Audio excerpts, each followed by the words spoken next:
Deadpool i Wolverine to film, na który bardzo długo czekałem i cieszy mnie, że w końcu on się jak najbardziej ziścił. Dzisiaj tak zwany spoiler talk, więc będę zdradzał fabułę od A do Z. Powiem dokładnie, co się dzieje, powiem, kto się pojawia, wszelkiego rodzaju epizody zostaną wytłumaczone, opowiem, o co chodzi ze scenami po napisach i tak dalej, więc jeżeli jeszcze nie było dane Ci zobaczyć filmu, no to tutaj dowiesz się wszystkiego, więc jakby coś to czas, dziękuję bardzo, idź, obejrzyj film, wróć i wtedy sobie włącz ten materiał, a ja nie przedłużam i zaczynam. Film rozpoczyna monolog Deadpoola, który mówi, oczywiście, że wiem, że chcieliście, ażebym wrócił wcześniej, jak najbardziej, no ale wiadomo, były problemy. Disney kupił Foxa, wiadomo, prawa, trzeba było to wszystko ogarnąć i tak dalej, ale w końcu, kiedy już wszystko powstało, to okazało się, że chcą mnie jak najbardziej i wiem, że tytuł tego filmu to jest Deadpool i Wolverine, a jak mamy to zrobić bez Wolverina? Bo trzeba tobie wiedzieć, że ten Wolverine, Rosomak, Logan, jak zwał, tak zwał, który pojawiał się do tej pory w, no nie w MCU, ale w X-Menach, czyli nieważne czy pierwsza, druga czy trzecia część, czyli Ostatni Bastion, przyszłość, przeszłość, która nadejdzie, pierwsza klasa, może tylko epizody i tak dalej, Wolverine Origins, Logan i tak dalej, ten Logan już nie żyje. Wiadomo, obejrzeliśmy to w trzeciej części, w sumie najlepszej części z trylogii Wolverina, gdzie Logan po prostu zmarł, dziękuję bardzo, został pochowany przez X-23 i koniec, nie ma go. Więc jak możemy, pyta się Deadpool oczywiście, jak możemy zrobić, ażeby Wolverine pojawił się powtórnie bez bezczeszczenia jego pamięci? Otóż się nie da. No i zaczynamy jechać z koksem. Wade Wilson informuje nas, że ażeby uratować swoje uniwersum, potrzeba mu Wolverina, ale przecież wiadomo, że żaden Wolverine nigdy nie umiera, ponieważ ma zdolności regenerujące, więc postanawiam wygrzebać, wykopać Logana z jego grobu i zobaczymy i będzie rzeczywiście super. Po czym okazuje się, że Logan naprawdę nie żyje, nie ma go, jest tylko i wyłącznie jego szkielet z adamantium, no i dziękuję bardzo. Wtedy pojawia się TVA, Time Variant Authorities, którzy chcą dopaść Deadpoola. No ale on oczywiście się nie podda i rozprawia się z nimi wszystkimi przy użyciu właśnie tego szkieletu z adamantium, a także przy okazji tak wszystko to robi w takt, w rytm piosenki NSYNC. No i rzeczywiście wygląda to bardzo dobrze, zabawnie. Po prostu wygląda to dobrze. A o co chodzi z TVA? O tym będzie za chwilę. No właśnie, Deadpool postanawia, musicie nadgonić, więc mała retrospekcja. Cofamy się do drugiej części Deadpoola, kiedy to przy użyciu maszyny czasu, którą posiadał Cable, Deadpool wrócił, wiadomo, rozwalił Deadpoola z filmu Wolverine Origins, rozwalił Ryana Reynoldsa, który chciał podpisać kontrakt na Zieloną Latarnię, no i uratował swoją narzeczoną. I właśnie wracamy, cofamy się o kilka ładnych lat wstecz, kiedy Wade Wilson próbuje dołączyć do Avengerów. Jest rok 2014, oczywiście Tony Stark żyje, a on ma rozmowę z Happym, oczywiście, że tak. Happy, którego oczywiście znamy jako kierowcę, szofera i tak dalej, Tonego Starka, Ironmana. I w tym momencie trwa rozmowa. W trakcie tej rozmowy Happy informuje Deadpoola, że no, wiem, że chciałeś pogadać z Tonym, ale Tony nie rozmawia z takimi właśnie osobami jak Tony, gdzieś tam początek drabiny. Chcesz być Avengerem, a jaka jest twoja supermoc? No i oczywiście ta rozmowa nie idzie dobrze, ale co jest ważne, w tym biurze pojawia się kilka bardzo ważnych rekwizytów. Po pierwsze mamy pierwszą, z tego co wszystko wygląda, pierwszą maskę Ironmana, która tam gdzieś jako rekwizyt. Mamy pierwszą maskę War Machine, dodatkowo prototyp, pomysł na tarczę Kapitana Ameryki. Pamiętasz, w pierwszym Ironmanie Tony użył właśnie tego prototypu, ażeby wyrównać swoje urządzenie, a także jeżeli przypomnisz sobie w drugiej części Ironmana, Pepper Potts była szefową, miała takie dziwne urządzenie troszeczkę, które się kręciło w tą i z powrotem. Dokładnie to urządzenie również można w biurze znaleźć. Oczywiście Deadpool nie dostaje pracy, więc wracamy do jego normalnego życia. Na swojej ziemi, oczywiście adekwatnej do życia Deadpoola, dowiadujemy się, że Wade Wilson jest sprzedawcą używanych samochodów. Razem oczywiście z nim pracuje Peter, no nie wychodzi mu to najlepiej, wiadomo, nosi taką świetną perukę przyszywaną w ogóle zszywaczem, rewelacja, no i rzeczywiście nie jest to jego droga. Peter mówi, stary, powinieneś wrócić, odłożyłeś tego całego Deadpoola, bo minęło jakiś czas oczywiście od rozmowy powiedzmy z Happym odnośnie dołączenia do Avengerów i nie jesteś sobą w ogóle, odpaliłeś Deadpoola, gdzieś tam schowałeś w szafie, ja cały czas mam tutaj twój garnitur, no i próbują coś, ale nie, jak najbardziej Wade nie jest przekonany i jeżdżą sobie na rowerku, ale coś jest na rzeczy, jednak widzi, że gdzieś coś go tutaj obserwuje, coś się dzieje, Tak, jak najbardziej. Deadpool mimo wszystko wrócił. Wade Wilson, bo Deadpool jest, że tak powiem, póki co schowany do szafy. Wie, że jednak coś się święci. Wade Wilson oraz Peter docierają do domu, do mieszkania Wilsona, gdzie okazuje się, że niespodzianka, jak najbardziej przyjęcie urodzinowe, niespodzianka dla niego. Powracają prawie wszyscy z poprzedniej części, czyli mamy niewidomą Al, bo oczywiście musi być. Pojawia się Colossus, jest Dopinder, czyli ten kierowca taksówki. Jest Negasonic Teenage Warhead wraz ze swoją dziewczyną, koleżanką Yukio, bo musi jak najbardziej być. Nie powraca barman, którego znamy z poprzednich części. Okazało się, że panowie się pokłócili. Jeden zarzucał drugiemu, z tobą się bardzo źle pracuje, w ogóle jesteś niemiły i tak dalej, ten mówi to samo. No a że wiadomo, to akurat Ryan Reynolds jest gwiazdą tejże produkcji, jednej, drugiej, trzeciej i to ma więcej do powiedzenia, więc stwierdzili, dobra, dziękujemy bardzo, wynocha, ciebie akurat tutaj już nie będzie. No i tutaj oczywiście impreza się toczy, niewidoma Al bardzo, bardzo wspaniały sposób nawiązuje do tego, można by coś, jakiś biały proszek zarzucić, wziąć, ale nie można, coś ty robisz w ogóle. Kevin Feige, czyli producent całego MCU, powiedział, nie wolno, oni znają wszystkiego rodzaju te slangi, wszystkiego rodzaju te teksty, nie można. To jedyne powiedział, że nie można tego mówić, na co Kevin Feige oczywiście odpowiedział, nie, oni mieli wolną rękę, jak najbardziej mogli robić co chcą, co im się żywnie podoba, a sam dodatkowo Ryan Reynolds poprosił o zmniejszenie budżetu tego filmu, gdyż stwierdził, przy jedynce mieliśmy bardzo okrojony budżet i musieliśmy kreatywnie podejść do pewnych rozwiązań i tutaj tak samo chcieliśmy zrobić, jak najbardziej, nie będziemy wydawać milionów dolarów na efekty specjalne, to i tamto, po prostu ruszymy głową i tak będzie. W trakcie tejże imprezy, na której oczywiście Deadpool, może nie wyznaje miłość Vanessie, która od niego odeszła, ale rzeczywiście cały czas jest coś do niej czuje, pojawiają się agenci TVA, no i porywają Deadpoola, właściwie Wade'a Wilsona, powinienem cały czas mówić, bo Deadpool nie jest, sam zresztą Wade Wilson mówi, nie jestem już Deadpoolem, więc rzeczywiście porywają go i biorą go, jak się można łatwo domyśleć, do kwatery głównej TVA, a tam, no właśnie, a tam się będzie działo. W kwaterze głównej TVA Wade'a Wilsona przywita Paradox, jeden z agentów, który mówi, okej, musimy porozmawiać, czy chodzi to o to, że rzeczywiście użyłem tej machiny czasowej Cable'a i kilka osób sprzątnąłem, kilku przywróciłem życie. Nie o to akurat wszystkim wyszło na dobre, ale mamy do ciebie inną sprawę. Idą do kwatery głównej, a tam oczywiście Kapitan Ameryka, Thor na monitorach. Spokojnie, nie pojawiają się osobiście. Thor, nie ten, którego znamy, bo akurat jest to Matt Damon, wcielający się właśnie w postać Thora, który zamiast Lokiego trzyma Deadpoola. O co chodzi? Mam nadzieję, że się o tym wszystkim dowiemy za chwilę.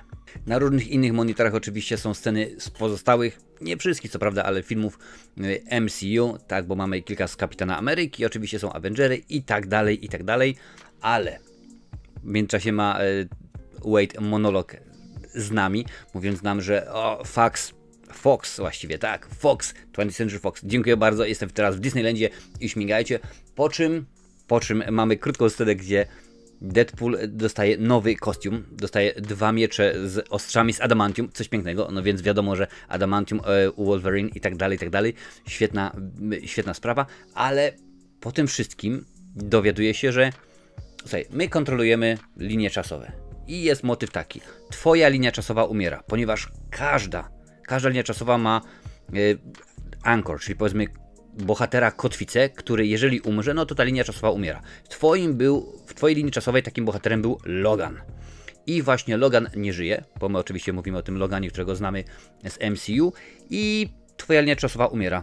To potrwa długo, jakieś 2-3 tysiące lat, gdzieś tak mniej więcej to potrwa, ale postanowiliśmy, w ogóle góra postanowiła, że ciebie, nie wiadomo czemu, bo wiadomo, że jesteś Marvel Jesus, trzeba ciebie uratować, więc zostajesz tutaj, twoi wszyscy znajomi wymrą, ich dziękuję bardzo, nie będzie. Jak myślisz, jak Wade Wilson przyjmie tę informację?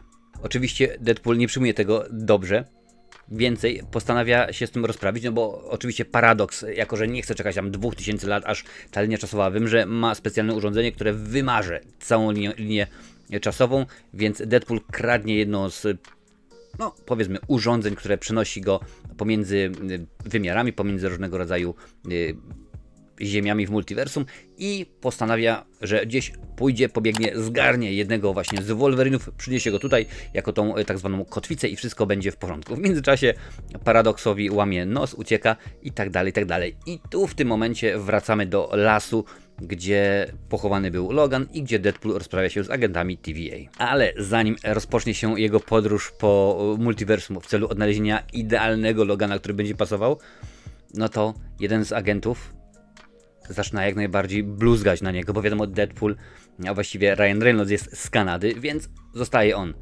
jak najbardziej zaszlachtowany, po czym mówi: usuń, wywal, wyrzuć jak najbardziej nazwę mojego kraju ze swojej gęby, ze swojego ryja. No i oczywiście jest to mrugnięcie oka i przypomnienie, co Will Smith jakiś czas temu zrobił, mówiąc do Chrisa Rocka: wywal, wyrzuć imię i nazwisko mojej żony ze swojego ryja. No oczywiście jest to pogrywka i w tym momencie rozpoczyna się bardzo fajny, tak zwany montaż, gdzie poruszamy się po różnego rodzaju ziemiach w poszukiwaniu idealnego Wolverina. Podróż w poszukiwaniu idealnego Wolverina zaczynamy od spotkania z Karłem. Z Karłem Wolverinem, malutkim rzeczywiście, no ale jakoś to żartem oczywiście ogrywa Deadpool i stamtąd znika. Potem spotykamy się z jakimś punkiem, z jakimś zwyrodnialcem z lat 80. No nie wygląda to oczywiście dobrze i tutaj. Kolejnym Wolverinem jest Wolverine wyglądający jak postać z filmów o Jamesie Bondzie. Gra w kasynie, oczywiście ma jedno oko zakryte opaską. Mówi na niego patch, czyli opaska.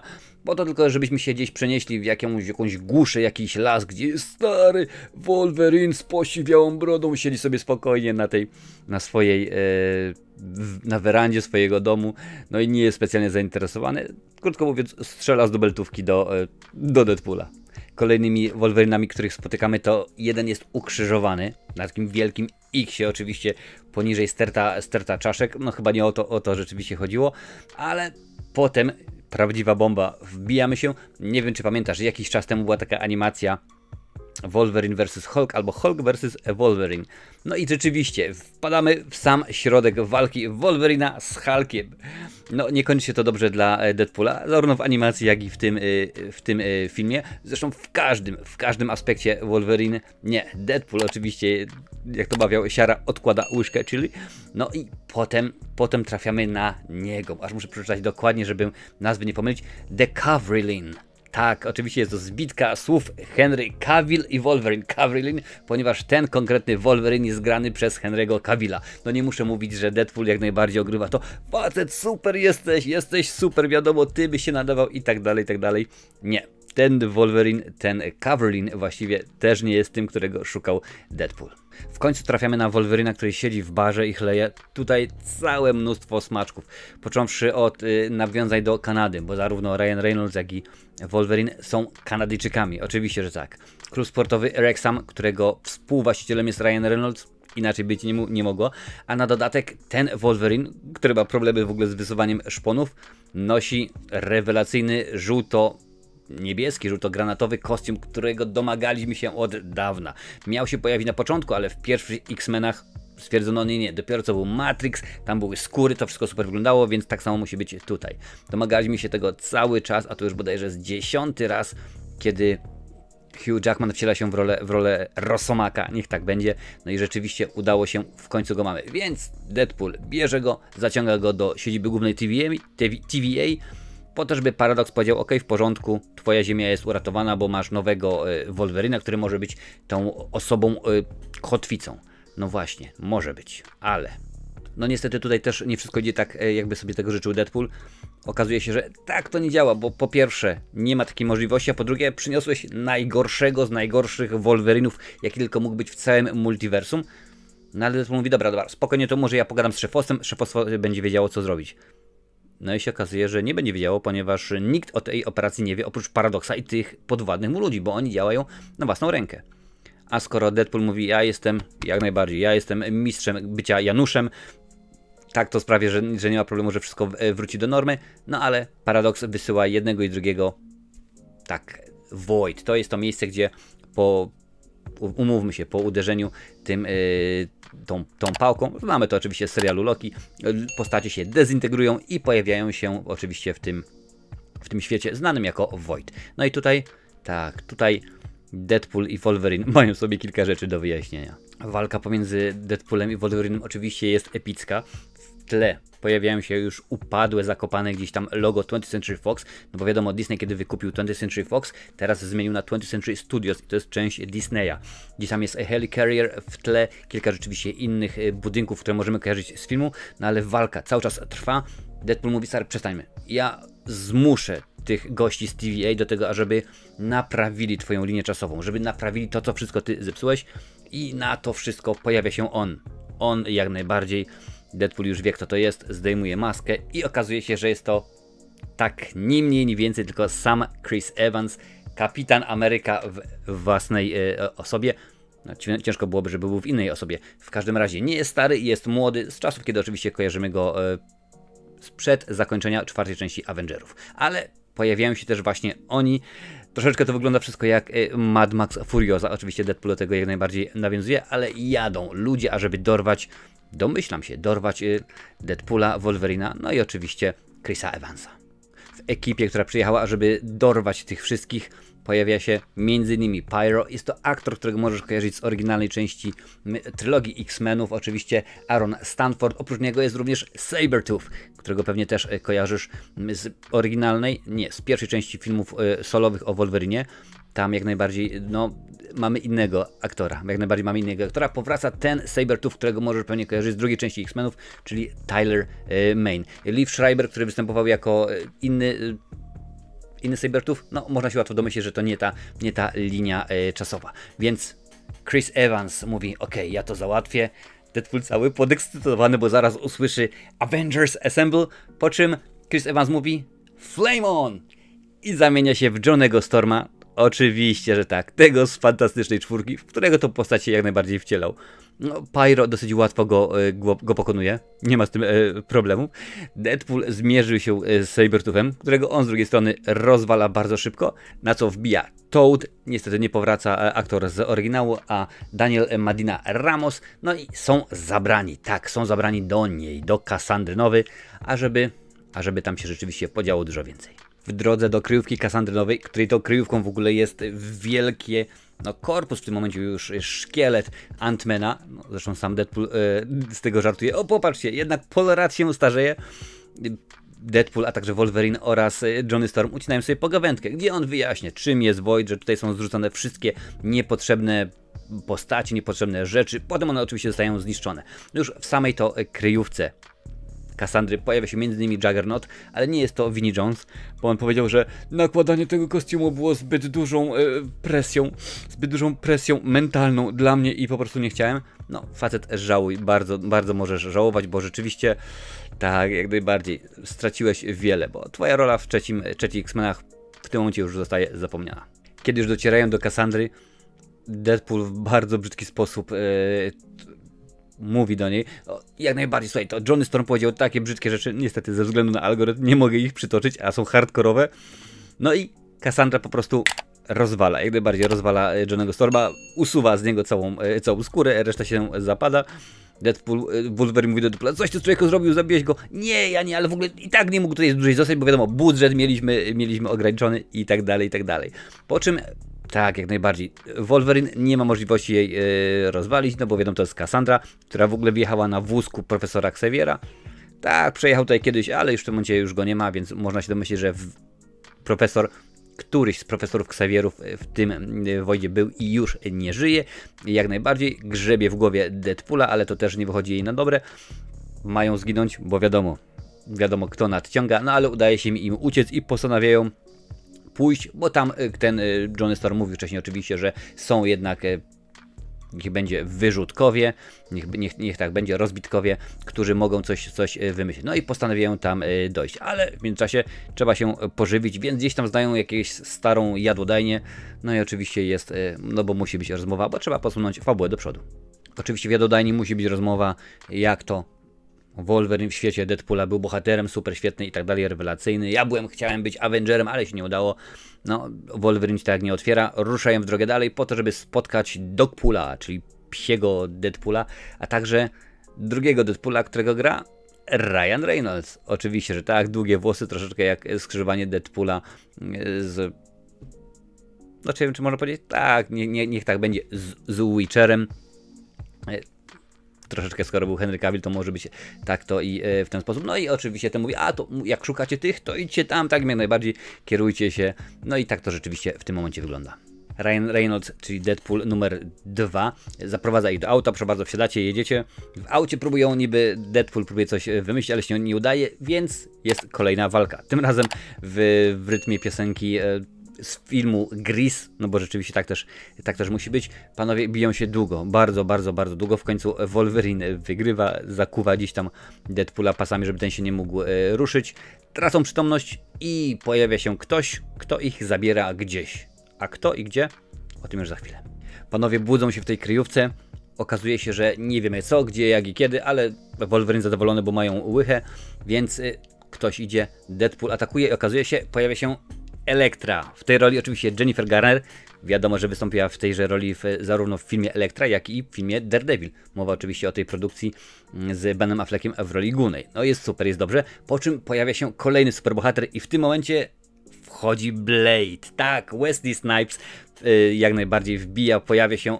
No jest super, jest rewelacja. Wiadomo, wystąpił w 3 filmach, a na dodatek, żeby było śmieszniej i zabawniej, Ryan Reynolds oraz Wesley Snipes wystąpili w filmie Blade 3. Trójca.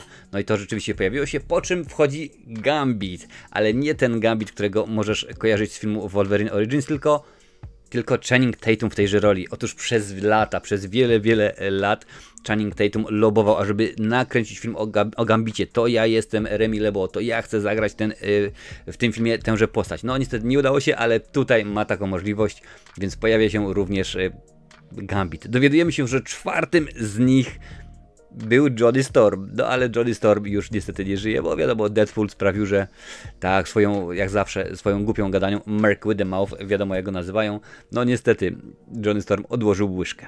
Oczywiście Deadpool nie byłby sobą, gdyby nie zażartował, wiadomo, ty jesteś Wonder Woman, a Elektra, okej, w porządku. Blade? No myślałem, że ty przeszedłeś na emeryturę, w ogóle ciebie to nie powinno być. Pamiętaj, był tylko zawsze jeden Blade. Tak samo jak reklamowali, zawsze był tylko jeden Deadpool i zawsze był tylko jeden Wolverine. Kolejny Remy LeBeau, ja jestem Gambit. Jesteś, a czy naprawdę tylko może nie chciałeś być? No wiadomo, nawiązane do tego, że nigdy ten film się nie ziścił, nie zmaterializował. No i tutaj jeszcze wchodzi X-23, tak? No i jest tutaj Logan, oczywiście pojawia się ona go kojarzy, ale przecież pamiętamy, że to jest X-23 z naszej linii, którą my kojarzymy, w której był właśnie Logan, z której jest, można było powiedzieć, Deadpool, Avengerowie, wszyscy i tak dalej, i tak dalej. No i tutaj jest jazda. Co się dzieje? No nic krótko mówiąc, postanawiają chwycić byka za rogi i pojechać do Cassandry Nova i rozprawić się z nią, krótko mówiąc. Dowiadujemy się również, że no, z Cassandrą nie ma przelewek, bo już kilku superbohaterów próbowało się nią rozprawić. Quicksilver, nie udało się. Punisher, który, no nie wiadomo czy chodziło o Reya, czy chodziło o Dolpha, a może o Thomasa. Ciężko rzeczywiście powiedzieć. Daredevil, Quicksilver, Punisher, ta trójka jest wymieniona, nie udało się, no ale dobrze. Im się nie udało, nam się uda, bo wiadomo, w grupie siła. Nie, Wolverine nie jest zainteresowany. W ogóle, dziękuję bardzo, jest kolejna flaszka, można odpalić. Mnie to już w tym momencie nic nie interesuje. Ale zanim jeszcze dotrzemy do Cassandry, no spokojnie, wiadomo, że musi być chwila ekspozycji. Nie ma zbyt wiele scenariusza tutaj, ale trzeba coś wymyśleć. No i jedyna opcja, ażeby zatrzymać jej moce, jej siły, no to zablokować jej, tak? Skoro telepatka, trzeba jej nałożyć hełm, kask. Najlepiej byłoby tak jak miał Magneto, no ale ona Magneto zabiła, a ten kask stopiła. I jest jeszcze jeden, tak, tylko i wyłącznie. Mówiłem wcześniej o tym, że pojawia się Juggernaut. Tak, skądinąd brat profesora Xaviera. Dużo się dzieje, bo Cassandra to jest właściwie to jest profesor Xavier, który tam jego jaźń, jego byt, którzy się rozdzielili. Juggernaut w komiksach przynajmniej to jest brat profesora X. W każdym razie trzeba wziąć jego kask, hełmofon, beret, jak zwał, tak zwał, i założyć go Cassandrze, wtedy będzie wszystko w porządku.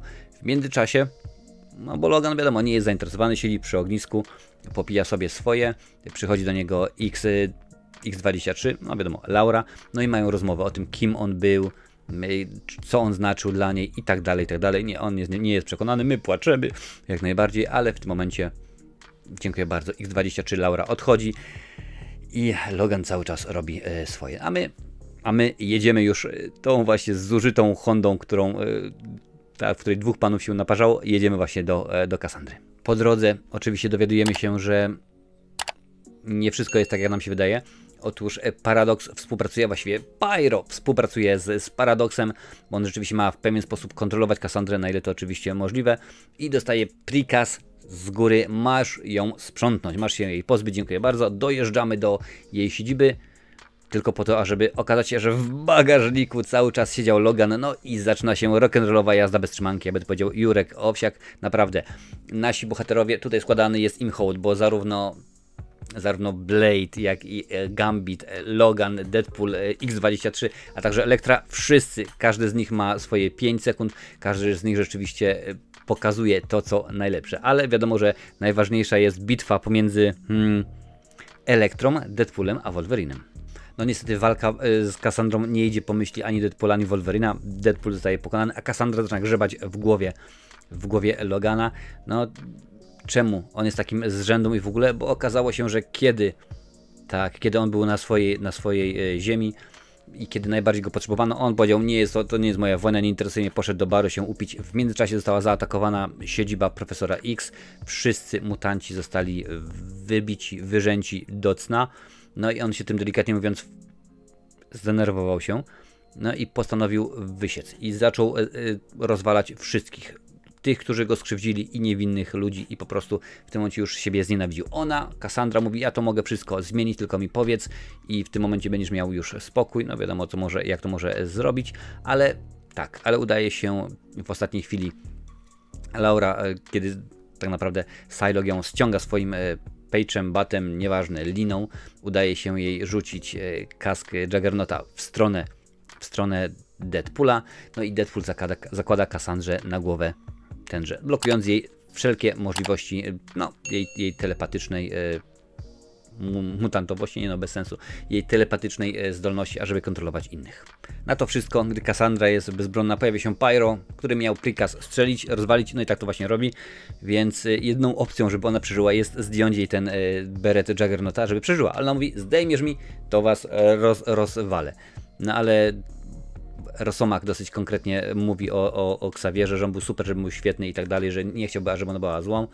Więc ona postanawia: okej, daruję wam życie i możecie wrócić na ziemię. Nie wiem co prawda jak, ale kiedyś przyjeżdżał tędy, tak było powiedziane, przyjeżdżał tędy pewien czarnoksiężnik, pewien mag i miał takie urządzenie i nagle zaczyna kreślić portal. Można się domyślić oczywiście, że to mógł być Strange, albo mógł być Wong, bo w tym momencie wiadomo, że w naszym MCU, które my znamy, to Wong jest Sorcerer Supreme. A przynajmniej tak było do jakiegoś czasu, ale wiadomo, że w tym momencie tutaj nie istnieje. A może o jakiegoś jeszcze innego chodziło, nie wiadomo. Ona wysyła ich na ziemię i na ziemię stwierdzają: okej, my zrobimy jedno, rozwalimy tę maszynę, której używa Paradox, ażeby wymazać linię czasową Deadpoola. Oczywiście, kiedy powracają na ziemię, Deadpool musi być sobą, wiadomo, dzieciaki mówią: Deadpool, Wolverine, słuchaj, Fox go sprzątnął, Disney go przywrócił do życia, będzie to robił, dopóki nie będzie miał 90 lat. Nasza Cassandra dorywa Paradoxa, dowiaduje się wszystkich szczegółów tej maszyny, która rozwala uniwersum. Ja taką chcę, bo zrobię w ten sposób, że rozwalę tę ziemię, konkretną, inną, pozostałe, wszystkie linie czasowe rozwalę, tylko i wyłącznie będzie Void, będzie tam, gdzie ja byłam, i będę królową wszystkiego, więc dziękuję bardzo. Ale zostawia otwarty portal i mówi: spokojnie, to nie jest koniec, przyprowadziłam ze sobą kilku przyjaciół, ażebyście się nie nudzili. No oczywiście ciska ich tam gdzieś w jakiś sklep, który też jest bardzo ważny. Czemu sklep jest ważny? Ponieważ to jest Liefeld's. Oczywiście, że tak, a Rob Liefeld to jest twórca Deadpoola, bardzo ważna sprawa, ale kto wychodzi z portalu? Otóż wychodzi Dogpool, czyli pies, i Ryan Reynolds Deadpool. Dodatkowo setka innych Deadpoolów się pojawiał, powinienem powiedzieć Deadpooli, między innymi. Tutaj mam oczywiście listę i postaram się ją odczytać, kto tutaj się pojawia. No wiadomo, że pierwsza wychodzi Lady Deadpool, jak najbardziej. Lady Deadpool, w tejże roli Blake Lively, czyli partnerka życiowa Ryana Reynoldsa. On sam zresztą potwierdził, nie, to nie byłem ja, to akurat nie ja grałem Lady Deadpool. Oprócz tego, między innymi oczywiście pojawiają się jeszcze Kid Pool, pojawia się Head Pool, w tej roli głos podkłada Nathan Fillion, pojawia się Cowboy Pool, no więc Cowboy w tej roli Matthew McConaughey, bardzo dobrze znany aktor, pojawia się Baby Pool, Welsh Pool, Paul Malin. Czemu Welsh? Ponieważ jak już mówiłem wcześniej, Ryan Reynolds jest współwłaścicielem klubu piłkarskiego Wrexham, który właśnie gra w Walii, walijskiej lidze. Jest jeszcze Canada Pool, w tej roli Alex Kiszkowysz, tak jakoś to rzeczywiście się czyta, więc jest tutaj 100 Deadpoolów. No i musi być jazda. Rzeczywiście pojawia się również Stan Lee. Jak to Stan Lee? Przecież tylko i wyłącznie jako reklama na autobusie. No niestety okazuje się, że Ryan Reynolds, Deadpool, nie ma możliwości regeneracji. No i Deadpool, którego znamy z tego filmu, poświęca go. Ale jest rzeczywiście piesek, więc może coś z tego będzie fajnie. Jest rzeźnia, naprawdę rzeźnia. Zarówno Deadpool, jak i Wolverine sieczą na prawo, na lewo. Po tym jak już wszystkich wyżynają, jest dobrze, jest moc, idziemy teraz dorwać Paradoksa. No ale wiadomo, że Deadpool ma moc regeneracji. No tak, ma moc regeneracji, więc wszystkie te Deadpoole powstają. Na co na rowerze przyjeżdża kto? Nie kto inny jak Peter Pool. I okazuje się, że każdy Deadpool ma swojego Petera i on jest super i on jest świetny, a ten Deadpool mówi: Peter jest ze mną, jest w porządku. Więc Deadpoole go odpuszczają mu, Peter rządzi, no i postanawiają dorwać Paradoksa, dorwać Cassandrę i wymyśleć, jak zatrzymać tę cholerną maszynę, która niszczy linie czasowe. Deadpool i Wolverine postanawiają pójść i rozwalić maszynę. Wolverine w tym oczywiście w skrawkach swojego kostiumu, ale ma tę maskę, tę kultową maskę, którą kochamy tak bardzo z animacji i z komiksów. Pierwszy raz pojawia się w niej w filmie. Paradoks mówi: słuchajcie, trzeba zrobić tak, ponieważ to urządzenie jest zasilane przez materię i antymaterię, trzeba wziąć, połączyć, dziękuję bardzo, ale ktokolwiek to zrobi, ten zginie, bo rzeczywiście nie ma możliwości. W międzyczasie agentka B-15 dowiaduje się, że jest nieautoryzowane użycie tej maszyny, no i postanawia również z agentami TVA zrobić coś w ten sposób. Deadpool mówi: nie, Wolverine mówi: ja się poświęcę, wiadomo, taki byłem, a nie inny, ale Deadpool go powiedzmy przechytrza, no i postanawia sam to zrobić, ale łapie za jeden koniec, ale okazuje się, że nie dostanie do drugiego, po czym wbija tam Wolverine i panowie razem. Tak, oczywiście, co doprowadza do rozwałki totalnej. Rzeczywiście jest rozwalona cała maszyna, dziękuję bardzo, koniec, kropka. Oczywiście w wybuchu ginie Cassandra ginie, może niekoniecznie, bo już tak, komiksy, filmy przyzwyczaiły nas nieraz. Powiedzmy, Cassandra wybucha, a czy ginie, no to już jest inna sprawa. Okazuje się, że Deadpool i Wolverine przeżyli, bo tak, gdyby jedna osoba to zrobiła, to by ją rozdarło, ale jak połączy Deadpoola i Wolverina, nie ma tak dobrze. B-15 oczywiście aresztuje Paradoksa, który próbuje się tym wykpić, że to nie ja, ja chciałem dobrze, ale nie. No oczywiście nie udaje się. Po czym, no co tu dużo mówić, panowie wracają na swoją ziemię, bo w tym momencie B-15 pokazuje im: proszę bardzo, to co zrobiliście sprawiło, że Wolverine jest nową kotwicą, bytem tego uniwersum, jest wszystko w porządku. A czy możesz naprawić to, co się podziało na ziemi, w świecie Wolverina? Ona mówi: jak to zrobię, to sprawi, że ten Wolverine nie będzie tym, kim był i nie będzie mógł dokonać tego, czego z tobą tutaj dokonał, więc chyba rzeczywiście nie ma potrzeby. Po czym Deadpool mówi: a co byś powiedział na szwormę? Czyli nawiązanie oczywiście do pierwszej części Avengerów. Wiadomo, na zakończenie Deadpool i Wolverine mają iść swoimi ścieżkami, ale Deadpool mówi: słuchaj, Logan, chodź ze mną. Idzie do domu, tam oczywiście spotyka swoich znajomych i jest niewidoma Al, jest Colossus i są także jak najbardziej, ponieważ oprócz tego, że Deadpool poprosił o naprawienie uniwersum Wolverina, poprosił również o to, czy można byłoby przywrócić kilku superbohaterów, którzy byli wrzuceni w nicość, w void. Mowa oczywiście o X-23, o Blade'zie, kto tam jeszcze był, Elektrze. No i oczywiście o Remim Lebo. Więc na tej imprezie pojawia się Laura, czyli X-23. Nie ma Blade'a, ani Elektry, ani Gambita, ale możemy się domyśleć, że gdzieś tam po prostu sobie żyją, sobie istnieją. Wolverine mówi: słuchaj stary, zostaw tego psa, zostaw nas, idź pogadaj z tą Vanessą. No i on oczywiście wyznaje Vanessie, że nadal ją kocha, po czym Vanessa jest cała w niebo wzięta, można by powiedzieć, i jest wszystko w porządku. Tak się kończy film, ale Jak się można łatwo domyślić, to nie jest zakończenie, gdyż bardzo często dostajemy scenę, a nawet dwie, tak jak w tym przypadku sceny po napisach. Pierwsza scena zaczyna się bardzo szybko i tak naprawdę nie jest to scena, co zbitek zakulisowych zdjęć z wszystkich filmów o X-Menach kręconych przez 20th Century Fox.